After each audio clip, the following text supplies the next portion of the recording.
আসসালামু আলাইকুম এভরিওয়ান। আজকে আমরা চলে গেছিলাম একটু শপিং করার উদ্দেশ্যে। বাড়ি থেকে বেরোনোর সময়ই ওয়েদারটা একটু মেঘলা মেঘলাই করছিল, যদিও তবুও শপিং বলে কথা, মেঘলা ওয়েদার হোক বা বৃষ্টি, কোনো কিছু কি আর আমাদের আটকে রাখতে পারে বলো। তাই চলেই গেলাম। বাড়ি থেকে তো যা হোক করে বেরিয়ে পড়লাম, বাট মার্কেটে পৌঁছে দেখি সে কী অবস্থা, এখানে তো আরও প্রচুরই বৃষ্টি হয়েছে। বাট বৃষ্টিকে আমরা কোনো রকম পাত্তা না দিয়ে পৌঁছে গেলাম মলে। সেখানে গিয়ে টুকিটাকি কিছু কেনাকাটা করার পরে বিল পেমেন্ট করে দিলাম এবং তারপর চলে গেলাম পেট পুজো করতে। শপিং তো জাস্ট একটা অজুহাত মাত্র, আমরা তো বেরিয়েছিলাম মেনলি একটু পেট পুজো করার উদ্দেশ্যে। সো মল থেকে বেরিয়ে আমরা ফার্স্টেই চলে গেছিলাম একটা দোকানে।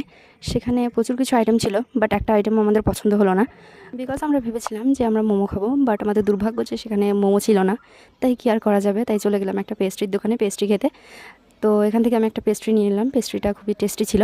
অ্যান্ড তারপর আমরা চলে গেলাম ফুচকার দোকানে। অ্যান্ড সেখান থেকে ফুচকা খাওয়া কমপ্লিট করে ফাইনালি আমরা বাড়ির উদ্দেশ্যে রওনা হলাম।